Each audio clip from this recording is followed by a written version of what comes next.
iniciar, queremos partir de un paréntesis muy importante y es que queremos que ustedes se lleven la visión de que si bien hoy vamos a mostrar una metodología integral, ¿cierto? Específicamente para trabajos en tensión, ¿cierto? El caso de éxito que vamos a mostrar es desde los trabajos en tensión. Esto no quiere decir que el método que utilizamos desde CENFEL solo aplique para este tipo de labor, sino que también aplica para el sector eléctrico en general, es decir, aplica para los trabajos de baja, media y alta tensión. Entonces, bienvenidos y vamos a continuar. Queremos partir de una frase reflexiva que nos plantea el autor Samuel Johnson. Samuel Johnson nos habla del conocimiento, ¿cierto? Y nos dice que la integridad sin conocimiento es débil e inútil. Y el conocimiento sin integridad es peligroso y terrible. ¿Por qué traemos a colación esta frase? Resulta que en este webinar vamos a estar escuchando mucho sobre la frase del perfil integral.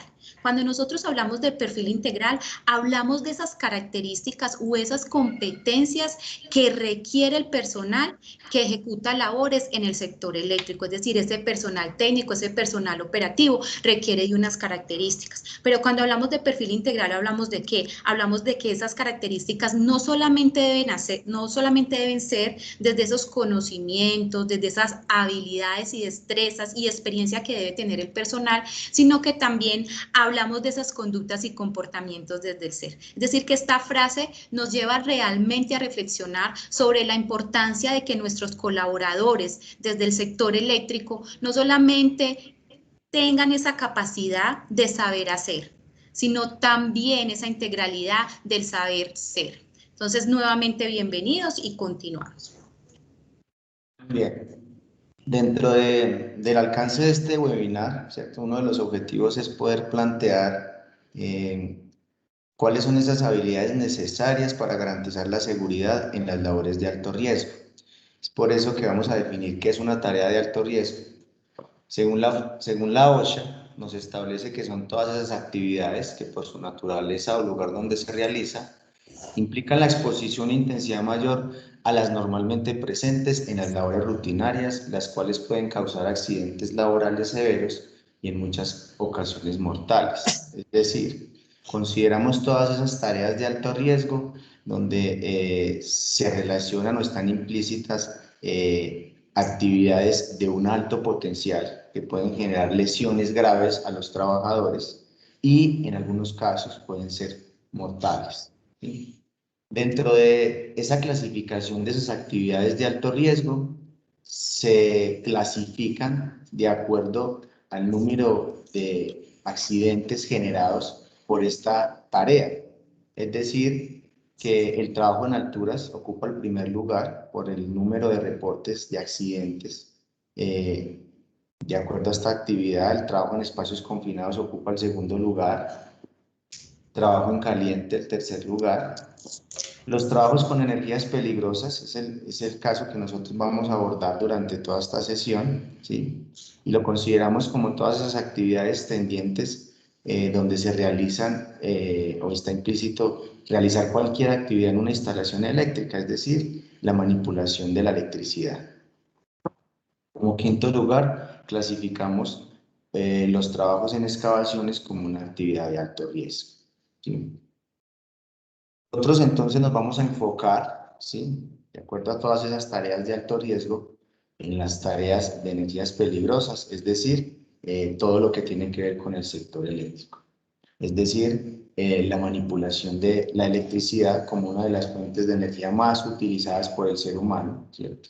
La corriente eléctrica, su conversión en calor, es uno de los grandes incidentes de accidentes que generan arco eléctrico, es decir, que generan quemaduras a las personas.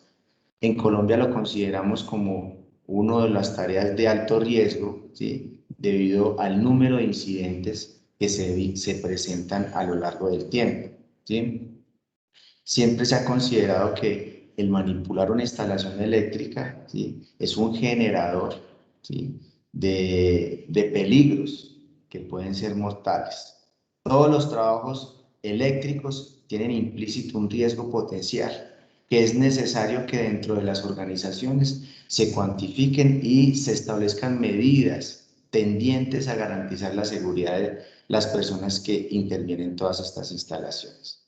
Es por eso que la primera conclusión que sacamos de esto es que cuando intervenimos una instalación eléctrica, la debemos considerar como una actividad peligrosa. Es por eso que todas estas actividades peligrosas deben garantizar las organizaciones, los entes gubernamentales, cómo gestionar adecuadamente estos riesgos. Es por eso que en Colombia tenemos un marco normativo establecido por algunos ministerios, en este caso relación del Ministerio del Trabajo, donde a lo largo del tiempo ha establecido lineamientos, leyes, resoluciones tendientes a garantizar la seguridad de nuestros trabajadores en su intervención. Por eso, desde el año 1979, relaciono la ley novena, donde establece y se inicia con todas esas normas para poder garantizar y preservar la salud de los individuos en las diferentes ocupaciones. Nosotros lo relacionamos principalmente al sector eléctrico, ¿sí? Podemos observar que hay una serie de resoluciones y decretos. Voy a resaltar unos más relevantes para las actividades que realizamos. Hablamos entonces los más recientes, el decreto 1072, donde establece el reglamento del sector del trabajo, independiente de la actividad económica, establece que es necesario gestionar los riesgos de todas las ocupaciones. Resolución 312, donde ya hablamos es de un sistema de gestión de seguridad y salud en el trabajo. Y por último hablamos de la resolución 5018, que esta resolución reúne todos esos lineamientos en seguridad y salud en el trabajo para los procesos de generación, transmisión, distribución y comercialización de la energía eléctrica. ¿Por qué traigo a colación este marco normativo? Porque entendemos que el trabajo en el sector eléctrico es una actividad peligrosa. Es necesario entonces establecer todos estos lineamientos y todas estas medidas enmarcadas en los entes gubernamentales para una aplicación por parte no solamente de nuestros trabajadores, sino también de nuestros empleadores. De la mano entonces hablamos del Ministerio de Minas y Energía. El Ministerio de Minas también establece desde el año 2004 un reglamento que lo que busca también es que todas esas instalaciones eléctricas pues sean instalaciones seguras, ¿sí? Es por eso que a partir de allí se establecen unos lineamientos tendientes precisamente a garantizar, como lo establece el objetivo del RETI, la seguridad de las personas, es decir, de todos los seres vivos, ¿sí? Sin embargo, a pesar de todo este marco normativo, es claro que se siguen presentando incidentes, accidentes, incluso fatalidades. En esta diapositiva, pues referencio la CIER. Ellos realizaron una encuesta regional de salud y seguridad en el trabajo para las empresas del sector eléctrico, donde hicieron un referenciamiento y un análisis del número de accidentes eléctricos que se venían generando, ¿cierto? Esto se dio en 15 países, aquí en América Latina, ¿cierto? Empresas de comercialización, generación, distribución, transmisión, y consolidaron estas cifras donde nos mostraron, y vamos a relacionar solamente dos procesos, o más bien dos negocios, el negocio de distribución y el negocio de transmisión, donde a lo largo de estos 3 años, desde el 2018 al 2020, se presentaron unos accidentes fatales para personal contratista y personal propio de todas estas empresas. Para el proceso de distribución, en este periodo de tiempo, ¿sí? Se presentaron 19 accidentes fatales en el año 2018, 24 en el año 2019 y en el 2020 9 accidentes fatales en el proceso de distribución. En el proceso de transmisión se presentaron 8 accidentes fatales en el año 2018, 2 en el 2019 y 5 en el 2020. Es claro entonces que se siguen presentando accidentes de origen eléctrico a pesar de todas las normativas que se establecen a nivel mundial, ¿cierto? Y en cada país, como lo mostramos en el marco normativo colombiano, ¿sí? Se observa una leve disminución. Sin embargo, se puede concluir que todos los accidentes que se vienen dando, ¿sí? Ellos establecen que el 28% se debe a personal propio y un 42% al personal contratado. Esas cifras son coherentes en el sentido que en la mayoría de empresas el personal propio realiza actividades donde el nivel de riesgo es menor, ¿sí?, que las empresas contratistas, a pesar de que sí existen muchas de estas empresas que también tienen personal propio que realmente ejecuta las labores directamente en las instalaciones, ¿sí? Si los llevamos al caso específico en Colombia, ¿sí?, relacionamos entonces unos reportes del Sistema Unificado de Información de Servicios Públicos en Colombia y también llevamos las mismas cifras desde el año 2018 al 2020, donde relacionamos cuáles son esos números de accidentes de origen eléctrico, ¿sí?, a lo largo de estos 3 años. Podemos observar que los procesos de comercialización, distribución y transmisión principalmente a lo largo de los años ha ido disminuyendo ese número de incidentes, ¿cierto?, de origen eléctrico, ¿sí? Se puede sacar una primera conclusión, es que la mayoría de todos estos accidentes de origen eléctrico se han realizado en actividades de mantenimiento en instalaciones desenergizadas, es decir, en instalaciones sin tensión. Observamos entonces cifras totales en el proceso de distribución, 600 accidentes de origen eléctrico en este periodo de tiempo. En transmisión hablamos de 35 accidentes, ¿sí? Hay una comparación entre estos dos procesos debido a que el proceso de distribución requiere un número mayor de personas para poder atender y operar el sistema eléctrico, ¿sí? De la mano entonces comparamos los accidentes fatales totales en Colombia, ¿sí? En el proceso de distribución, 176 accidentes fatales. En el proceso de transmisión, 5 accidentes fatales en este periodo de tiempo. Hablamos más o menos de que el 30% de los accidentes fatales del total de accidentes generados en el proceso de distribución y 14,2% accidentes fatales del total de incidentes en el proceso de transmisión, ¿sí? Son cifras contundentes donde nos muestra una radiografía de cómo está el sector eléctrico en cuanto al número de accidentes e incidentes de origen eléctrico. Cuando vamos a observar un poco el origen de todos estos accidentes, observamos las cifras que nos muestra el SWIFT, que la principal causa de accidentes eléctricos es la violación de distancias de seguridad en un 37,33%. Apertura de interruptores con carga con un porcentaje de 6,67%, desatención de normas técnicas 5,33%, impericia en la operación de todos los dispositivos de corte 4%, ¿sí? Entonces es claro, ¿sí?, que el índice de accidentes sigue manteniéndose, ¿sí?, a pesar de que hay una leve disminución año a año, y esto obviamente se ve gracias al esfuerzo de las organizaciones por gestionar realmente la seguridad en los lugares de trabajo de sus empleados, ¿sí? Y como conclusión general de estas estadísticas, ¿sí?, a pesar de que se observa una disminución, solo un fallecimiento por accidente de trabajo es un número inasumible.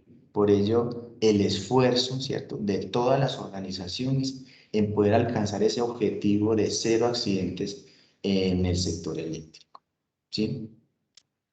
Muy bien. Entendiendo entonces todos estos antecedentes, ¿sí?, nos preguntamos cuáles son las causas de esos accidentes, a pesar de todas esas normativas, de todas esas medidas de prevención y protección que establecen las diferentes organizaciones para los grupos de trabajo, ¿sí? Entonces, relacionamos nuevamente cuáles son esas causas: contacto eléctrico, violación de distancias de seguridad, apertura de interruptores con carga, desatención de normas técnicas, impericia de la operación. Incluso existen un sinnúmero de causas que generan estos accidentes. Y nos generamos un primer cuestionamiento. A ver, a pesar de todas estas normativas y todas estas medidas, ¿por qué se siguen presentando accidentes? Entonces, es la primera invitación a que a través del chat ustedes nos compartan su apreciación respecto a por qué se siguen presentando los accidentes en el sector eléctrico pese a todas estas normativas y medidas de prevención y protección que se establecen por las empresas. ¿Sí? Nos gustaría escuchar de pronto o que nos mencionen algunos que consideran otras causas y por qué se vienen presentando estos accidentes en el sector eléctrico.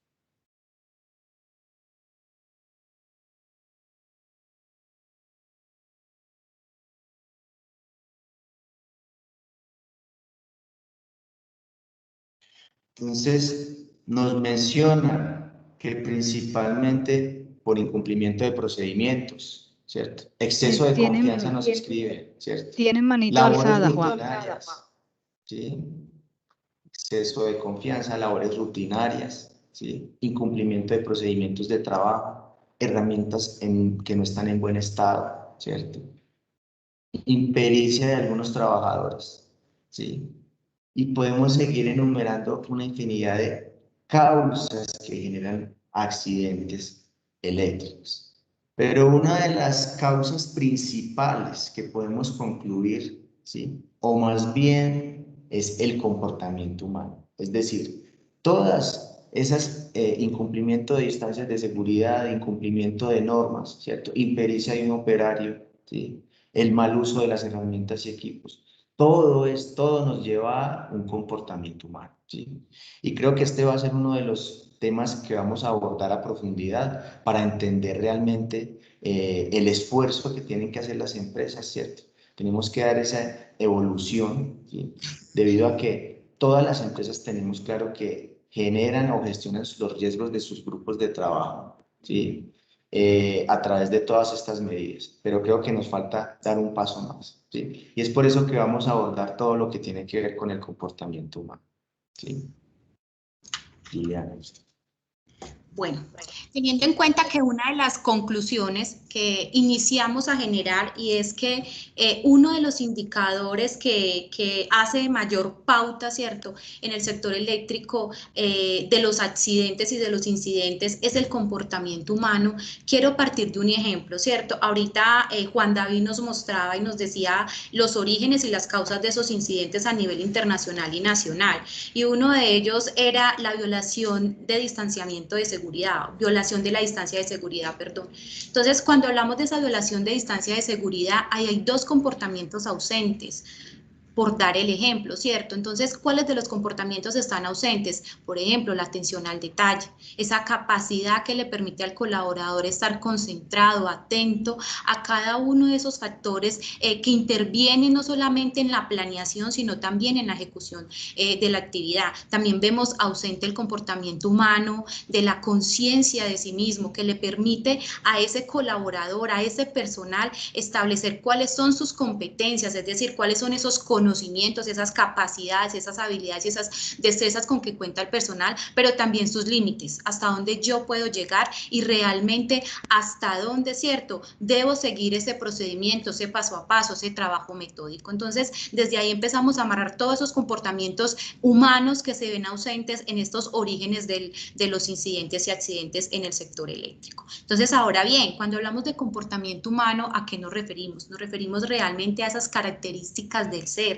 a esos rasgos de personalidad de cada uno de nosotros, ¿cierto? A esas competencias blandas, a esas habilidades blandas que cada uno de nosotros posee. ¿Cómo nosotros vamos arraigando ese comportamiento humano o esas competencias blandas? Los vamos arraigando a través de la cultura, ¿cierto? La cultura donde nosotros nos desenvolvemos. Hay una parte muy marcada también desde esa parte genética, ¿cierto? Esa herencia genética, desde ahí también marca mucho el comportamiento y la conducta de cada uno de nosotros. Y hay otro factor determinante que son los entes socializadores. Recordemos que los entes socializadores, nuestros primeros entes socializadores son la escuela, ¿cierto? Esa parte donde nosotros empezamos a generar aprendizajes, formación, pero también nuestro entorno familiar. Entonces son estos factores que determinan cómo nosotros nos comportamos, cómo nosotros adoptamos estas competencias blandas y estas habilidades blandas. Entonces, cuando hablamos de comportamiento humano, hablamos de habilidades blandas, hablamos de competencias blandas. ¿Y qué es eso de habilidades blandas? Resulta que el término de habilidades blandas nace en 1972 en los ejércitos de los Estados Unidos. Unidos. ¿Y por qué nace allí? ¿Cómo les parece que en los ejércitos de los Estados Unidos estaban conformados por equipos de trabajo? Es decir, esos ejércitos se movilizaban en relación a unos equipos de trabajo. Y resulta que empezaron a identificar que habían unos equipos de trabajo que resaltaban, ¿cierto? O que tenían unas habilidades que hacía que esos equipos de trabajo pues tuvieran una mayor orientación al resultado, que generaran unos mejores resultados. Entonces, cuando analizaron la causa de esta situación, de este hecho, identificaron que era que tenían apropiados esos colaboradores unas competencias transversales. Y cuando hablamos de esas competencias transversales, ¿qué era? Entonces era que no solamente tenían buenos conocimientos, o sea, no solamente sabían manipular esas máquinas, no solamente sabían manipular los dispositivos que en ese tiempo pues utilizaban para ejecutar la labor, sino que también tenían arraigadas competencias del ser, es decir, esas habilidades blandas. Entonces ellos trabajaban muy bien en equipo, se sabían relacionar muy bien con el otro, tenían muy buen liderazgo, ¿cierto? Sabían guiar desde el ejemplo al otro, pero también tenían esa orientación a los resultados, tenían ese sentido de la responsabilidad,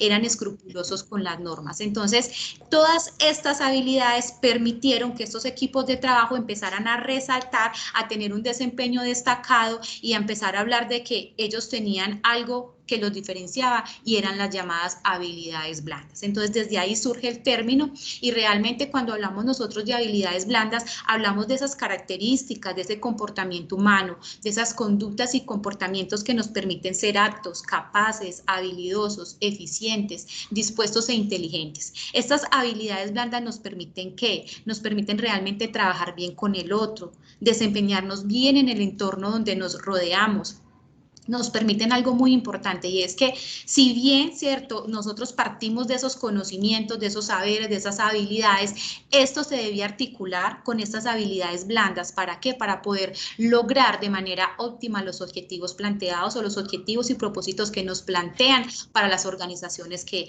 elaboramos, en este caso desde el sector eléctrico y desde estas labores de alto riesgo. Ahora bien, vamos a hablar de la importancia de estas habilidades blandas. Hay muchos factores que determinan la importancia de las competencias blandas.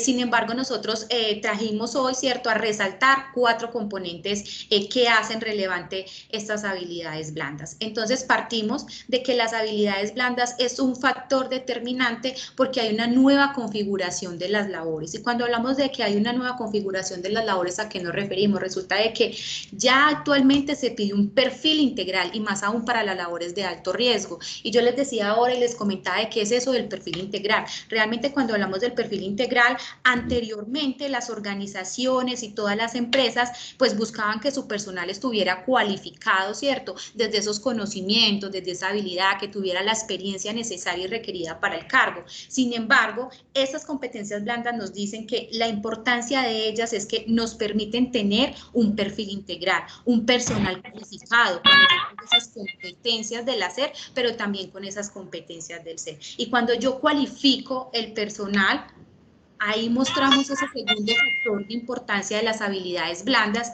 que es pasar de esa ejecución promedio a una ejecución destacada. Es decir, uno de los factores principales de las habilidades blandas es que me permite un perfil integral, el cual cualifica el personal y me permite pasar de una ejecución promedio a una ejecución destacada.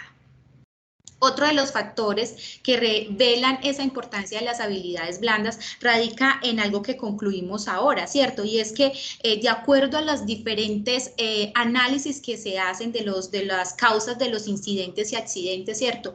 El 90% de la causa es debido al comportamiento humano. Entonces, ahí radica la importancia real, ¿cierto?, de nosotros apropiar estas conductas y estos comportamientos. Aquí quiero compartirles algo, y es que en este año tuve la posibilidad de participar de una investigación en la cual queríamos identificar cuál era la incidencia de las habilidades blandas en la seguridad de un personal que realizaba trabajos en tensión, ¿cierto? Este estudio lo realizamos en una empresa del sector eléctrico en la ciudad de Bogotá, pues por temas de confidencialidad y de respeto, pues no menciono qué empresa es.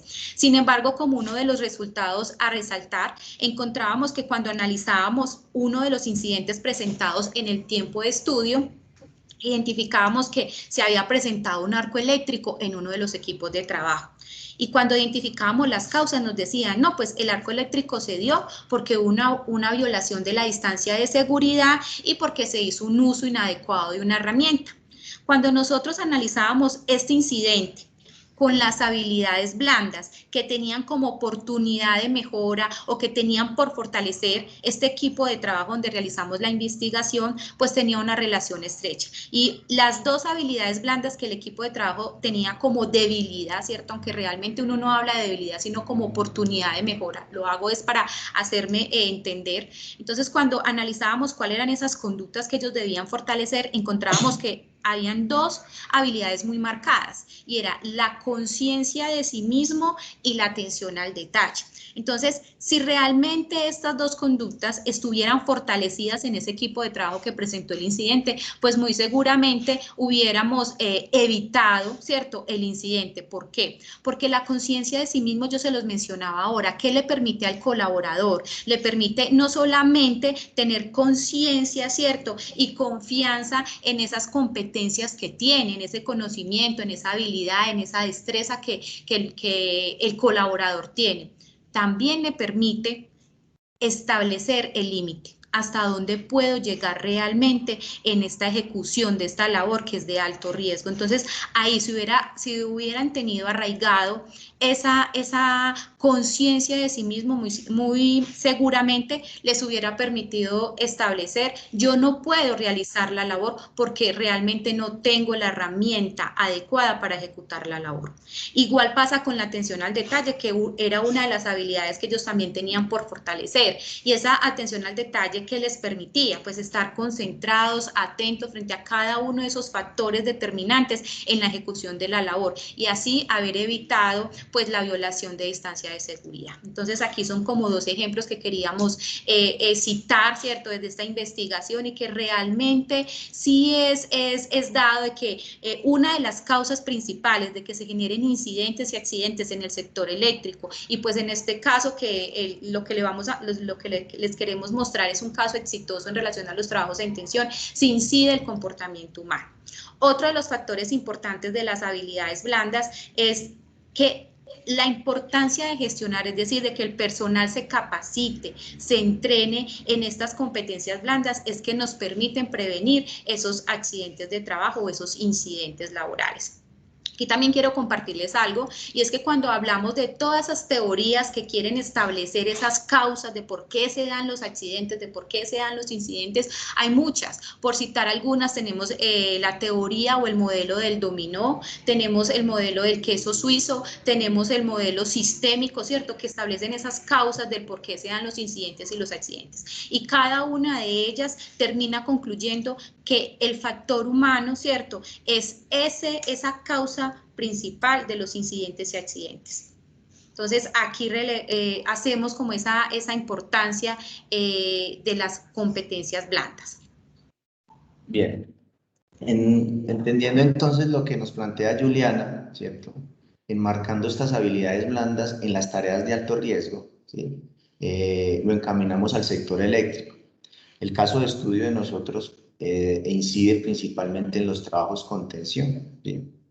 Importante mencionar y definir qué es un trabajo con tensión y por qué considerado una tarea de alto riesgo, como lo establece el estándar IEEE 516, que es la guía del mantenimiento para el mantenimiento de redes energizadas. Define que el trabajo con tensión es cuando un operario puede trabajar cerca, directamente en la red energizada o en una instalación que potencialmente se pueda energizar.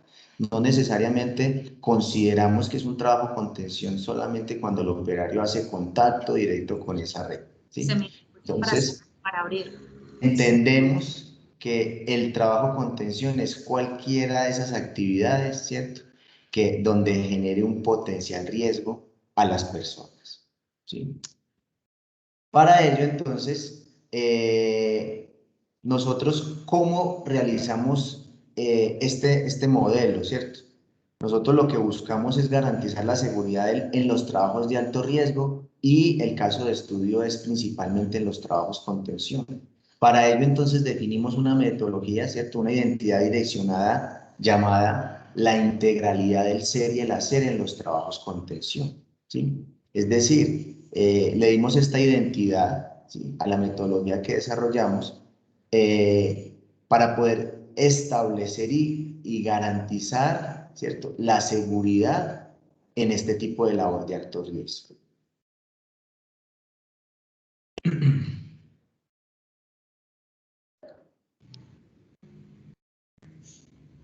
Bien, entonces Juliana nos va a contar un poco desde el ser cuál es la metodología que implementamos.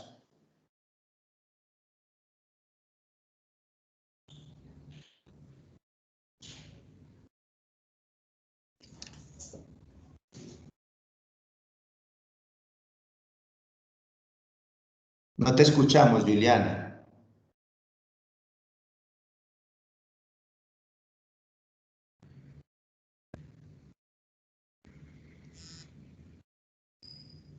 ¿Ahí me escuchan? Ahí te escuchamos, adelante. Vale, me disculpo un poco porque tengo problemas acá con el micrófono, pero creo que ya solucioné esta situación. Bueno, entonces Juan David nos mencionaba, ¿cierto? Nosotros tenemos una metodología integral donde articulamos no solamente esa parte de las competencias técnicas del hacer, los conocimientos, las habilidades, la experiencia, sino también articulamos esas conductas y comportamientos del ser. Para esta metodología nosotros tenemos una base, que esa base parte de la teoría de Spencer y Spencer, que nos plantea desde el iceberg, ¿cierto? Desde la teoría del iceberg. ¿Y qué nos dice esta teoría del iceberg? Resulta que nos dice que para los trabajos de alto riesgo se requiere ese perfil integral, ¿cierto?, que está conformado por un 20% y por un 80% restante, que eso que nos suma un 100% para ese perfil integral. Entonces, miremos, de acuerdo a esta teoría, ¿qué hay en el 20%? Resulta que en el 20% están esas características o esas competencias, ¿cierto?, que son el conocimiento, la habilidad, la destreza, la experiencia que debe tener el personal, ¿cierto? Y que esas características son más fáciles de desarrollar, de detectar y de evaluar.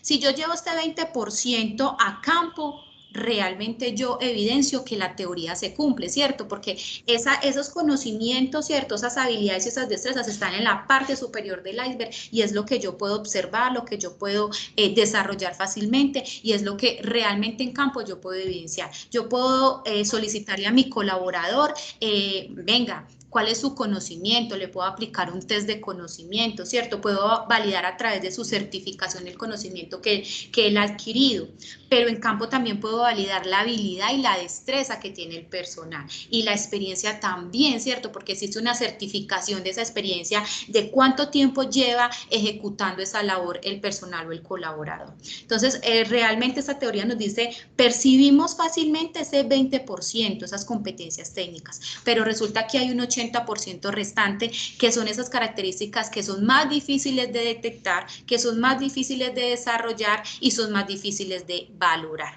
Entonces, ¿cuáles competencias están ahí? Las conductas y los comportamientos del ser, ¿cierto? Entonces, de ahí nosotros amarramos nuestra metodología integral y hablamos no solamente de esa necesidad de saber hacer, sino también esa necesidad de saber ser, y esto nos da la competencia integral para labores con tensión.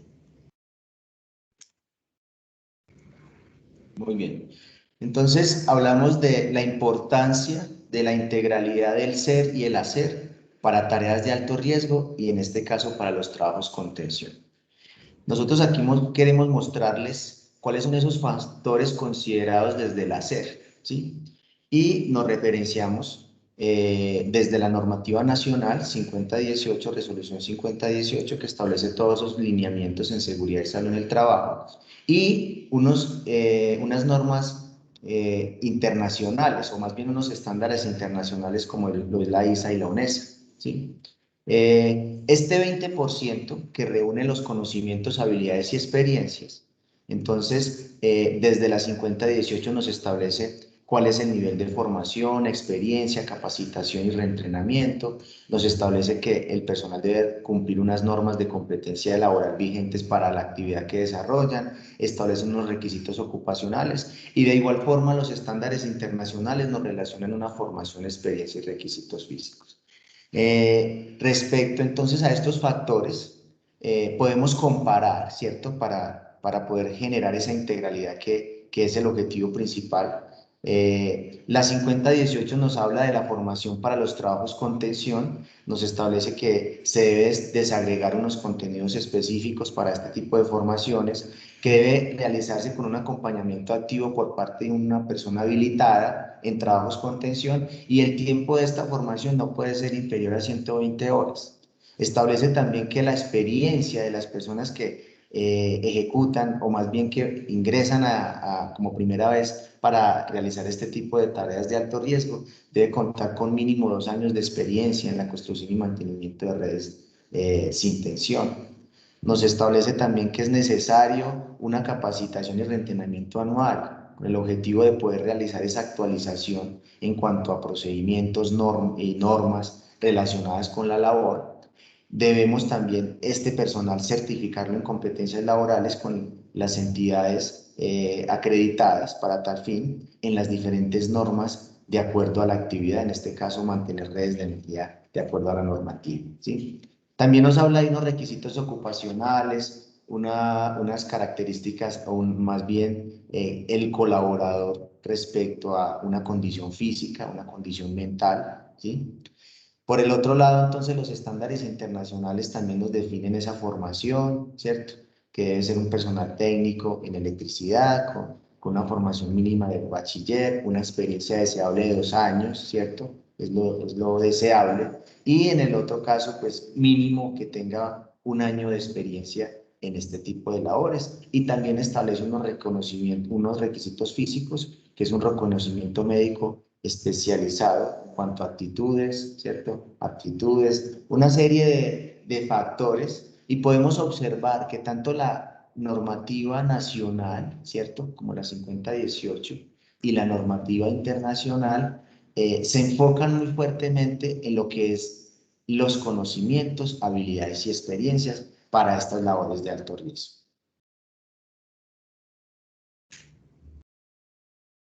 Bien, entonces hablamos de los factores desde el ser. Julián. Vale, entonces Juan David nos mostraba ahorita los requerimientos, ¿cierto? Desde esos estándares internacionales como la UNEDSA, la ISA, y desde esos estándares nacionales como la resolución 5018, desde la parte de las competencias técnicas. Ahorita vamos a ver desde ese 80% que le hablábamos nosotros, desde la metodología integral, desde esas conductas y comportamientos del ser que nos plantean estos estándares internacionales y la normatividad nacional. Aquí hacemos pues un llamado importante, y es que la metodología que nosotros utilizamos, trabajamos tanto desde esos estándares internacionales como también desde los nacionales, y por eso los estamos mostrando en este momento, ¿cierto? Entonces, en relación a esas conductas del ser, desde la resolución 5018 vemos que nos establecen 3 conductas principales que deben tener los colaboradores apropiados en su perfil, que es la capacidad de concentración, esa habilidad de responsabilidad y esa conducta de trabajo en equipo. Sin embargo, si hacemos un contraste con esa resolución 5018 y con los estándares internacionales, vemos que realmente, ¿cierto? La resolución 5018 tiene unas limitaciones. En relación a esos estándares internacionales nos plantean 13 conductas que deben tener en el perfil los colaboradores que realizan trabajos con tensión, ¿cierto? ¿Y cuáles son ellas? Pues nos establece que el colaborador debe tener conciencia de sí mismo. Yo ahorita les hablaba de la conciencia de sí mismo, ¿cierto? Que es esa capacidad de estar presentes en el aquí y en el ahora, la confianza de sí mismo. Entonces, capacidad, ¿cierto? De reconocer mis competencias, pero también mis limitaciones, hasta dónde debo llegar, orientación a los resultados, la capacidad de realmente alcanzar los objetivos, ¿cierto? Los propósitos establecidos, de cumplir con esos compromisos establecidos. La capacidad cognitiva, muy importante aquí la capacidad cognitiva, cuando nosotros realizamos los procesos de entrenamiento, de reentrenamiento, de formación y la aplicación de toda esta metodología, los mismos colaboradores nos preguntan, pero ¿por qué el tema de la capacidad cognitiva, cierto? Eso tiene que ver más con el tema de las competencias técnicas del hacer. Resulta que cuando nosotros hablamos de esa capacidad cognitiva, hablamos desde esa capacidad no solamente de razonar, de analizar, sino también esa capacidad de tomar decisión y esa capacidad de enfrentar los obstáculos que se le pueden dar o que se pueden presentar en la ejecución y en la planeación de la labor en el personal que realiza trabajos con tensión. Hablamos de esa capacidad comunicativa. Los estándares internacionales nos dicen el personal debe estar cualificado desde esa habilidad comunicativa, y cuando hablamos de habilidad comunicativa también hay inmersos otros comportamientos, como lo es la escucha activa, como lo es la gestión de las emociones, como lo es la gestión del estrés. Hablamos del trabajo en equipo. Sabemos que los trabajos con tensión sí o sí se deben hacer desde ese trabajo en equipo, ¿cierto? Y que una cosa es trabajo en grupo y que realmente otra, trabajo en equipo. Entonces, esa capacidad de...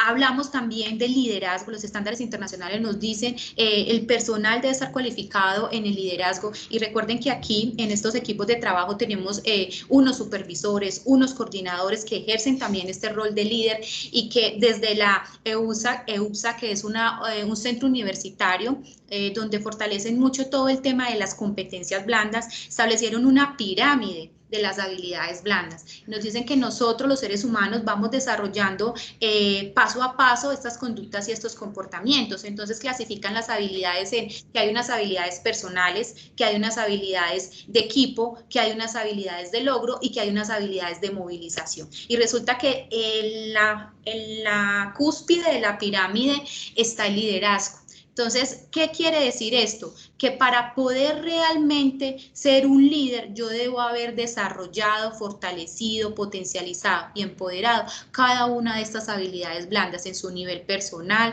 de equipo, de logro, hasta llegar a la de movilización. También tenemos atención a los detalles, que es esa capacidad de estar concentrados y atento a cada uno de los factores que se presentan en la planeación y ejecución de la labor. El trabajo metódico, fundamental esta habilidad de trabajo metódico. Resulta que también el año pasado tuvimos la oportunidad de presenciar los resultados de una empresa del sector eléctrico, también de la ciudad de Bogotá, donde manifestaban, pese a toda esta normatividad nacional, a toda esta regulación que Juan David al inicio nos mostraba en este webinar, cierto, a todo ese sistema de gestión y seguridad y salud en el trabajo, se seguían presentando incidentes y accidentes. Y una de las causas principales era que el personal no estaba siguiendo, cierto, ese procedimiento operativo. Y cuando hablamos de ese procedimiento operativo, pues obviamente ahí está ese comportamiento humano. ¿Y cuál es esa conducta que no está presente? El trabajo metódico, porque el trabajo metódico es esa capacidad o esa habilidad que yo tengo para respetar esos procedimientos, para respetar esos protocolos y seguir ese paso a paso o ese procedimiento sistémico que requiere la labor. Autonomía está muy relacionado con liderazgo, esa capacidad de tomar decisiones, sentido de la responsabilidad muy relacionado con el sentido de la seguridad, y es que tan realmente soy escrupuloso con las normas y con realmente respetar esos procedimientos y esos protocolos establecidos desde la seguridad. Y la adaptabilidad, que es esa capacidad de ser flexibles ante los diferentes cambios que se pueden presentar. Entonces aquí queríamos hacer, ¿cierto?, ese contraste de qué nos plantea los estándares internacionales y qué nos plantea la resolución 5018 a nivel pues nacional, y pues vemos que si bien hay una limitación dentro de la metodología que manejamos desde CENFEL, es una metodología integral que abarca tanto esos estándares internacionales desde las competencias técnicas, pero también desde las competencias del ser. Muy bien. Entonces, como lo hemos planteado, la integralidad se basa en esas dos, en fortalecer, ¿cierto? Tanto el ser como el hacer, ¿cierto? Tradicionalmente, todos los procesos formativos en la mayoría de organizaciones, el mayor esfuerzo siempre ha sido en garantizar que ese colaborador tenga esa capacidad de ejecutar la labor, es decir, fortalecer el hacer, ¿sí? Que la persona tenga el conocimiento necesario y que tenga las habilidades para poder hacer esta tarea, ¿sí? Sin embargo, en los trabajos con tensión hemos considerado fundamental o más bien esencial integrar no solamente esas habilidades del hacer, sino también esas habilidades del ser, ¿sí? Y para poder garantizar una competencia integral de nuestros colaboradores. Para ello, entonces, nosotros hemos definido dentro de nuestra metodología dos caminos a seguir para poder lograr esa integralidad de un perfil para poder ejecutar estas tareas de alto riesgo, es decir, los trabajos con tensión. El primer camino, entonces, se basa principalmente en esas organizaciones que deciden implementar un grupo de trabajos con tensión, ¿sí? Entendiendo que es una tarea de alto riesgo, entonces para ello el primer paso es realizar un proceso de selección adecuado, es decir, todas estas habilidades, ¿cierto? Conocimientos, habilidades, experiencias, conductas y comportamientos, valorarlos en esas personas que inician ese proceso de formación. Antes de iniciarlo, se requiere que se haga un proceso de selección adecuado, un proceso a profundidad que pueda garantizar que ese colaborador pueda desempeñar una labor con seguridad, ¿sí? Acompañado entonces de ese proceso de selección, pues inicia el proceso de entrenamiento en trabajos con tensión, donde se establecen todos esos fundamentos necesarios que ese colaborador debe adquirir, debe desarrollar todas esas habilidades y destrezas desde el hacer, ¿sí? Y con esto poder generar un perfil competente para este tipo de actividades. Y como consecuencia de esto, entonces, poder establecer ese proceso de habilitación que realmente es una responsabilidad del empleador. Y básicamente, ¿qué es esa habilitación? Es ese reconocimiento que el empleador le da a ese trabajador, ¿cierto? Donde valida y garantiza la capacidad en cuanto a conocimientos, habilidades, conductas y comportamientos, ¿cierto? De estas personas, ¿sí? Para poder desempeñar una labor con seguridad frente al riesgo eléctrico, ¿sí? Entonces, ese es el paso adecuado. Persona calificada, persona competente y como consecuencia generar una habilitación por parte del empleador, es decir, persona habilitada. Esta es la primera ruta para poder lograr ese perfil integral, ¿sí? Sin embargo, ya existen organizaciones que ya tienen implementado su proceso de trabajos con tensión, es decir, tienen esos grupos operativos, ¿sí? Que realmente no hicieron ese proceso juicioso de selección. Es por eso entonces que nosotros en esta segunda ruta establecemos un proceso de valoración y ajuste al cargo, es decir, esas personas que ya vienen ejecutando los trabajos con tensión, se les hacen una valoración para poder establecer si en realidad tienen todas esas conductas y comportamientos, habilidades, destrezas y conocimiento para ejecutar estas tareas de alto riesgo.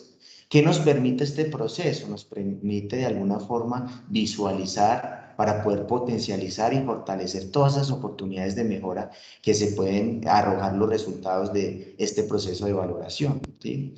Y esta es una valoración integral para poder garantizar ese perfil integral de estas personas. Adicional a eso, entonces, se hace nuevamente el proceso de reentrenamiento en trabajos con tensión, ¿cierto? Entendiendo entonces que es un proceso integral, ¿sí? Y al final también, una vez garantice que esa persona reúne todos los requisitos, es decir, es una persona competente, se le otorga realmente por parte del empleador esa habilitación que corresponde para poder ejecutar una labor con seguridad, ¿sí? Es decir, que nosotros dentro de nuestra metodología establecemos dos caminos. Uno, un proceso inicial para empresas que inician con ese proceso de trabajos con tensión y el otro proceso que es cuando las empresas ya tienen implementados estos grupos de trabajos con tensión. ¿Sí? ¿Cómo logramos garantizar ese perfil integral, ¿cierto? Desde el ser y el hacer, ¿sí? Hablamos entonces desde el ser, ¿cierto? Desde la parte psicotécnica y para ello entonces se hacen una serie de pruebas, ¿cierto? Que Juliana nos va a contar un poco cómo se realiza.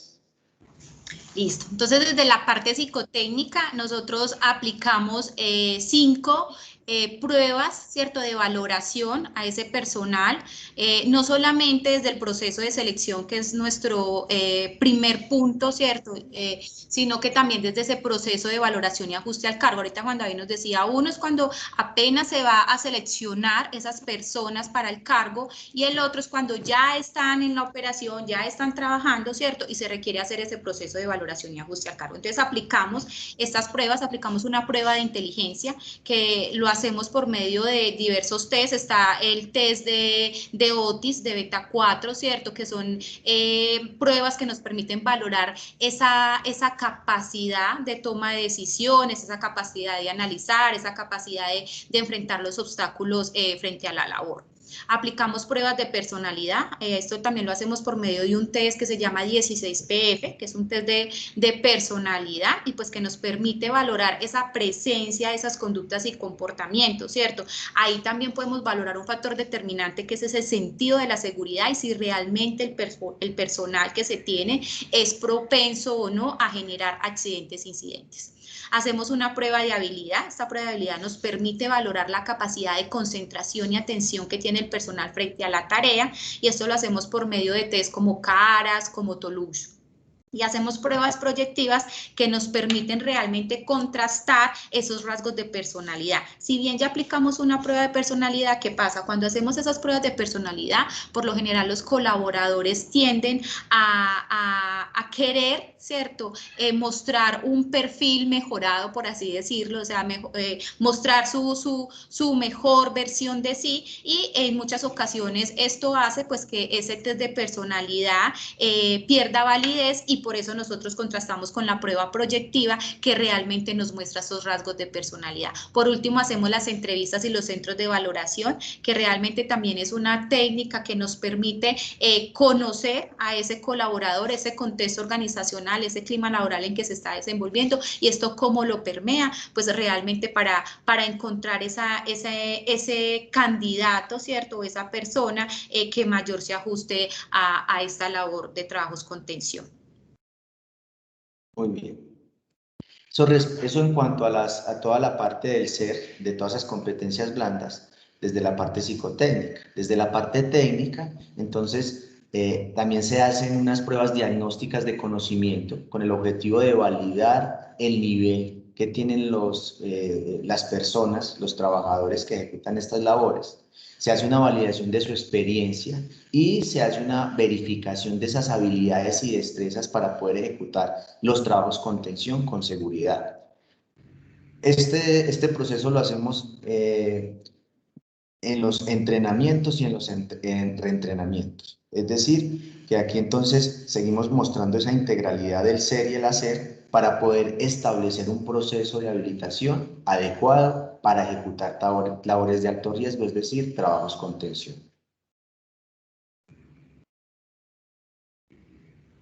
Bueno, entonces ahorita vamos a hablar de cómo realizamos nosotros esa parte de reentrenamiento y entrenamiento de las competencias blandas, ¿cierto? Entonces, desde esa formación, nosotros utilizamos la metodología de coaching de equipos. Esta metodología nos permite potencializar estas conductas o estas habilidades blandas en cada uno de los participantes que están dentro de esos entrenamientos o dentro de esos reentrenamientos, ¿cierto? ¿Por qué nosotros potencializamos desde la parte individual? Pues porque desde ahí se debe partir para que una vez potencializado esas habilidades blandas, pues se vea reflejado ya en ese trabajo en equipo. Utilizamos diversas técnicas, esas técnicas como por ejemplo desde lo que nos plantea el Coaching Play, ¿cierto? Que es una técnica pedagógica, didáctica, lúdica, que realmente nos permite que el personal que impactamos pues genere mayor apropiación del aprendizaje, es decir, que tenga un mayor reconocimiento de todas estas habilidades blandas que se requieren para poder ejecutar el cargo, ¿cierto? Y que de una manera u otra también lo movilice, ¿cierto? Y lo empodere para que lleve todas estas habilidades realmente a su labor, realmente a campo y a esa tarea diaria que debe ejecutar. Realizamos las formaciones por medio de unas fases. La primera fase es de acercamiento, la segunda fase es de reconocimiento, la tercera fase es de empoderamiento y por último tenemos la fase de compromisos de acción, ¿cierto? Estas fases que nos permiten pues realmente acercar al personal. Cuando nosotros llegamos por primera vez a las organizaciones y a las empresas, vemos que muchos de los colaboradores no reconocen este perfil integral, es decir, ellos reconocen esa cualificación desde los conocimientos y desde las habilidades, pero no desde las conductas y comportamientos del ser. Entonces estas fases nos permiten acercarlo, luego empoderarlo, es decir, venga, estas son las habilidades blandas que usted debe tener apropiados para ejecutar su cargo. Y una vez evidenciado esto, entonces trabajamos en cuáles tienen potencializadas y a partir de eso establecer cuáles tienen como oportunidad de mejora para utilizar la última fase del proceso, que es la acción, ¿cierto? El establecimiento de compromisos y cómo ellos pueden integrar hábitos o dejar hábitos para poder que les permita llegar a ese perfil integral. Esto es desde la formación y entrenamiento de las habilidades blandas y vamos a ver qué se realiza desde esa formación y reentrenamiento técnico. Entonces, en el proceso de formación, ¿cierto? Hablábamos del proceso de formación de las habilidades blandas. Aquí mencionamos el proceso de formación de la parte técnica, que se realiza en los entrenamientos y reentrenamientos. Este proceso de formación, se tienen en cuenta tres aspectos principales. Uno, el conocimiento general referente a lo que son los trabajos con tensión. Dos, en las habilidades y destrezas para poder ejecutar un trabajo con tensión de manera segura. Y tres, el cumplimiento de normas y procedimientos definidos para la técnica de trabajo. ¿Cómo realizamos entonces o cómo cumplimos estos tres aspectos? Lo hacemos inicialmente con una prueba de entrada, que es una prueba diagnóstica, que nos evidencia el nivel de conocimientos del trabajador, del colaborador, referente a lo que son los trabajos con tensión. Posteriormente, entonces, hacemos una verificación de sus habilidades y destrezas en campo, ¿sí? A través de actividades reales, contextos reales, para poder evidenciar esa capacidad que tiene ese colaborador para ejecutar estas labores con seguridad. Al final, entonces, hacemos unas pruebas de salida para contrastar realmente que el colaborador tiene apropiado, ¿cierto?, el conocimiento para poder ejecutar estas tareas de alto riesgo. Y al final, entonces, identificamos si se presentan algunas brechas o algunas oportunidades de mejora, como una retroalimentación para que la organización, en este caso, pueda fortalecer, ¿cierto?, y pueda potenciar a estos colaboradores referente a todo el aspecto técnico para la ejecución de los trabajos con tensión, ¿sí? Eso es como la descripción de los dos procesos que manejamos en cuanto a la formación técnica y en cuanto a la formación de habilidades blandas. ¿Sí? Aquí les queremos presentar un caso de éxito, una experiencia exitosa que tuvimos en Centroamérica, en una empresa de distribución de energía, donde en esta empresa se venían presentando un alto índice de incidentes y accidentes en el sector eléctrico. Entonces, quiero partir de unos antecedentes y contextualizarlos un poco. Allí en esta empresa no se tenían diferenciados los grupos de trabajo para realizar trabajos con y sin tensión, es decir, que el mismo grupo de trabajo realizaba las dos actividades, ¿cierto? Los dos métodos de trabajo, con y sin tensión. Esto generó, ¿cierto?, un número de incidentes y accidentes de origen eléctrico, ¿sí? Podemos ver que aquí relacionamos unas cifras en cuanto a accidentes fatales totales en esa empresa. En el 2017 tuvieron un accidente fatal, en el 2018 dos accidentes fatales, en el 2019 un accidente fatal y en el 2020 y en el 2021 no han tenido ningún accidente fatal. Nosotros iniciamos en el año 2019, se inició un proceso de valoración y ajuste al cargo, es decir, tuvimos una población de 417 personas que fueron valoradas, ¿cierto?, si cumplían o no con ese perfil integral para trabajos con tensión, donde de ese número de personas solo se pudo habilitar el 27%, es decir, el 27% de las personas cumplían con ese perfil integral, ¿sí? En el año 2020, por toda la situación que estamos viviendo, por todo el tema del COVID, no fue posible realizar nuevamente ese proceso de valoración. Este año, en los primeros meses de este año 2021, tuvimos la oportunidad de nuevamente de hacer ese proceso de valoración, ¿sí? Y en estos años lo que hicimos es fortalecer a través de las formaciones técnicas y fortalecer a través de las formaciones de habilidades blandas estos colaboradores, y tuvimos un resultado ya no del 27% del personal habilitado, sino que tuvimos un 53% del personal habilitado. Es decir, en la actualidad todavía existen brechas, ¿cierto? Oportunidades de mejora, ¿sí? Pero para nosotros es un caso exitoso debido a que hemos tenido una tendencia, o más bien esa empresa ha tenido una tendencia de sus indicadores de seguridad de disminuirlos en cuanto a fatalidades y en cuanto a incidentes y accidentes de origen eléctrico.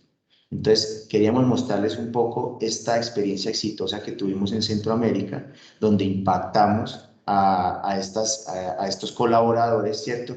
Con la premisa de garantizar la seguridad de estas personas que vienen ejecutando tareas de alto riesgo, es decir, trabajos con redes energizadas, o es decir, trabajos con tensión.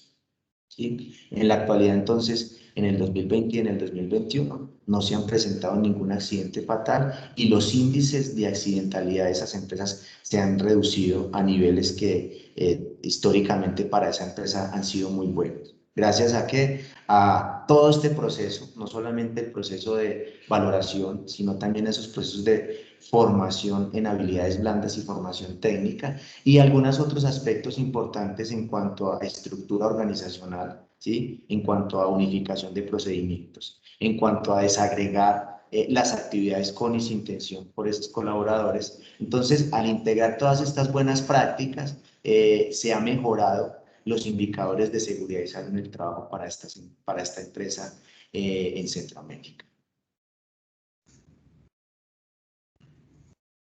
Entonces, hasta aquí les queríamos mostrar un poco el proceso que desarrollamos y a través de todo este proceso que hemos podido generar, ¿cierto? Basándonos en esta metodología de la integridad del ser y el hacer. Liliana nos va a contar un poco qué nos ha permitido todas estas metodologías.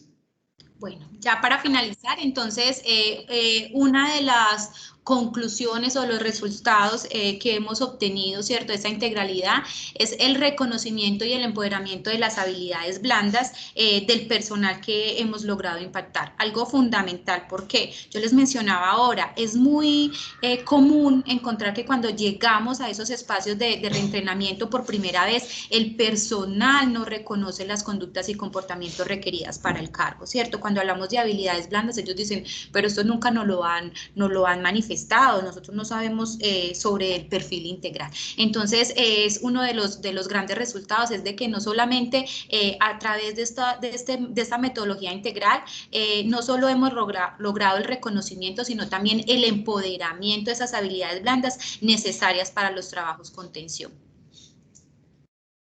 Otro de los resultados es pues generar, ¿cierto?, esa visión y esa necesidad del perfil integral, ese saber hacer y ese saber ser, ¿cierto?, que nos permite esto, realmente tener un personal cualificado que impacta no solamente en la seguridad, sino también de pasar de una ejecución promedio a una ejecución destacada.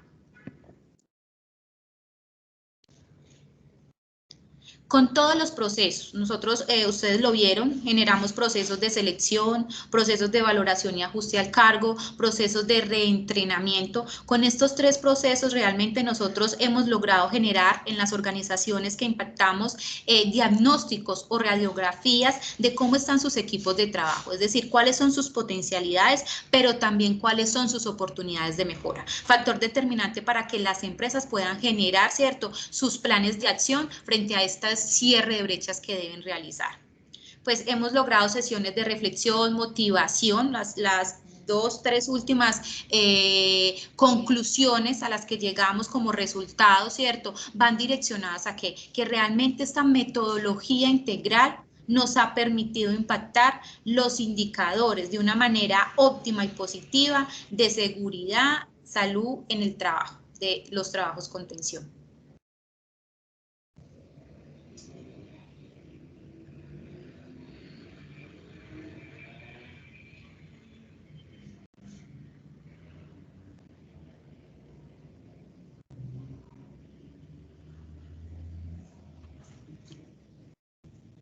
Una imagen vale más que 1000 palabras, por eso queríamos mostrar algunas de las experiencias que hemos tenido, ¿cierto? En Guatemala, en la empresa Gauss, en Enérgica, también en Guatemala, empresas del grupo EPM, en la ETSA, en EDEC, en CHEC, en la energía del Pereira. Son algunas de las experiencias que hemos logrado tener e impactar en diferentes organizaciones y empresas.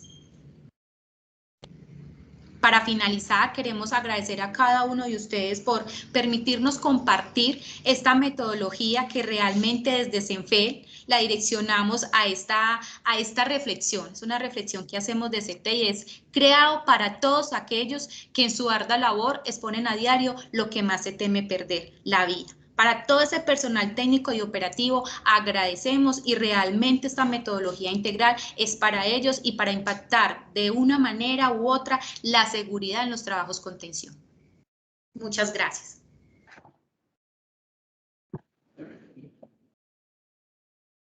Muy bien, muchas gracias por la participación. Entonces damos posibilidad si tienen algunas inquietudes o alguna pregunta al respecto, abrimos entonces la posibilidad que a través del chat puedan generar esas preguntas y Sí. Con Juliana intentaremos darle respuesta a ellas. Sí, hay una formulada, Juan, que dice, cuando el técnico no cumple con todos los procesos de la evaluación, ¿qué solución tiene para este caso?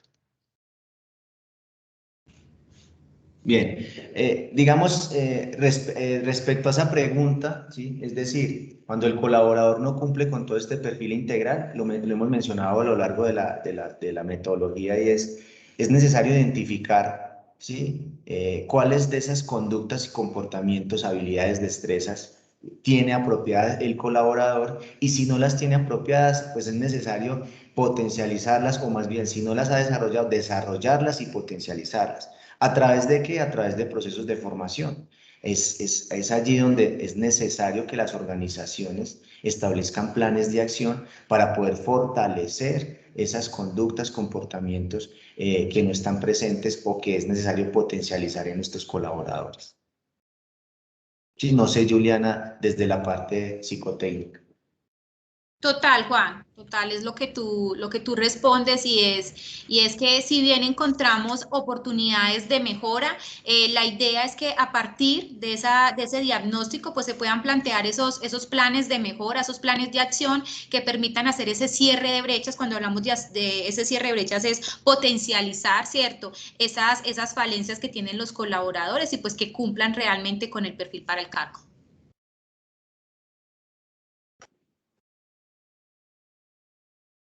No sé si hay otra por ahí, otra pregunta, Nancy. No, señor, no tengo más preguntas registradas por el momento. Ok, entonces nuevamente les damos las gracias, ¿cierto?, por esta participación y esperamos que haya servido, ¿cierto?, para dar claridad en la importancia de las empresas poder fortalecer estos equipos técnicos para poder garantizar la seguridad, que creo que es el objetivo principal de toda organización. Juan, mira, aquí acaban de colocar una, perdón. ¿Cada cuánto se recomienda el reentrenamiento? Es decir, dentro de lo que se establece desde la parte psicotécnica, se establece que un tiempo adecuado debe ser no inferior, no mayor a un año.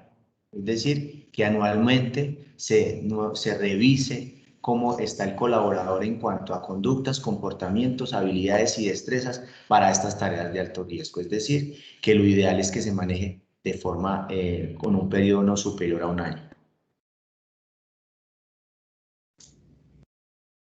Juan, ahí también establecer que en relación a ese reentrenamiento, tanto desde la parte técnica como desde la parte del ser, la resolución 5018 también nos establece que se debe hacer anualmente. Hay otro comentario, dice, cuando hacen el entrenamiento y reentrenamiento, ¿se garantiza entonces su capacidad de trabajar al ser calificado? Sí, el objetivo principal de ese reentrenamiento es garantizar que el colaborador cumple con todos sus criterios técnicos y conductuales para poder ejecutar una labor con seguridad. Ese es el objetivo principal de ese reentrenamiento, ¿sí? Validar que ese colaborador cumple a cabalidad con todos esos criterios de ese perfil integral.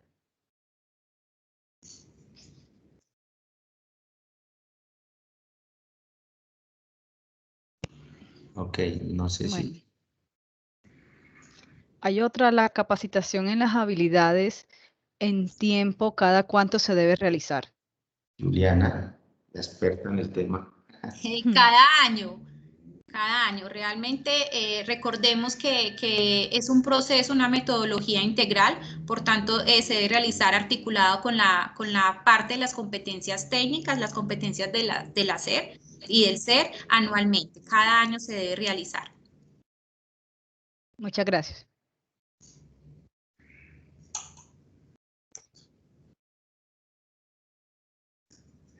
¿De pronto tienen alguna otra inquietud?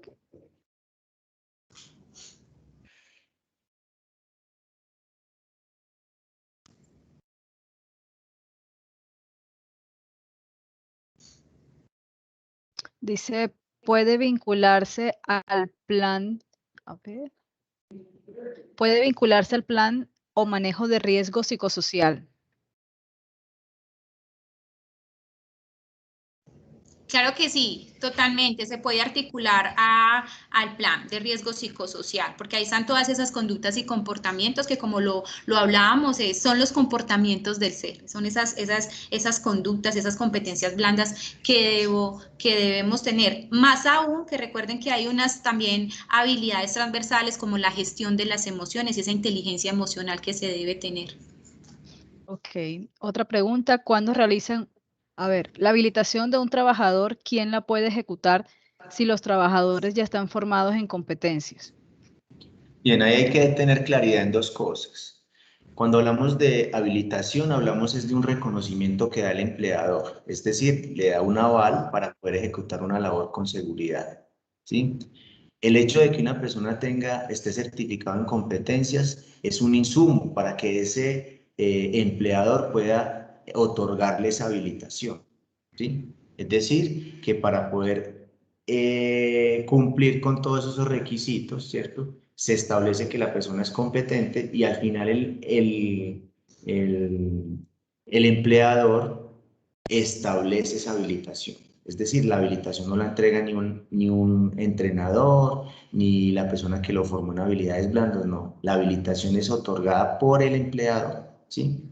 Y dentro de las diferentes normativas, en el caso de Colombia, exige que esa persona esté formada, esté capacitada y esté certificada en normas de competencia laboral para esa actividad y al final el empleador debe generar esa habilitación.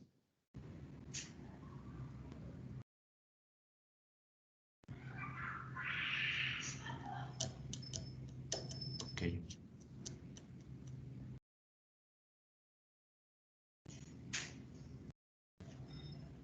Bueno, muchísimas gracias a los comentarios que nos han ido escribiendo.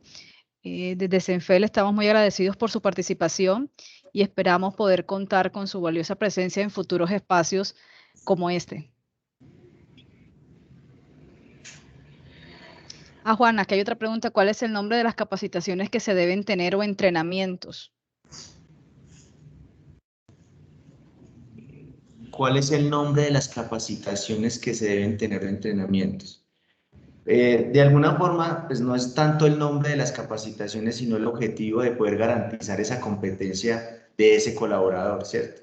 Entonces, cada organización, pues, define en realidad cuáles son esos objetivos, todo ese plan de formación para poder garantizar esa labor con seguridad. Dentro de CENFEL, nosotros hemos enmarcado el tema de habilidades blandas y toda esa valoración técnica y esos entrenamientos y reentrenamientos para estas tareas específicas que son los trabajos con tensión. Sin embargo, lo reiteramos, esto aplica para cualquier tarea de alto riesgo, ¿sí? Para tenerlo en cuenta. Es decir, en el caso del sector eléctrico, no solamente en los trabajos con tensión, sino también en los trabajos sin tensión. Y incluso allí es donde debemos hacer un zoom, donde debemos generar un mayor esfuerzo debido a que allí es donde se presentan el mayor número de accidentes.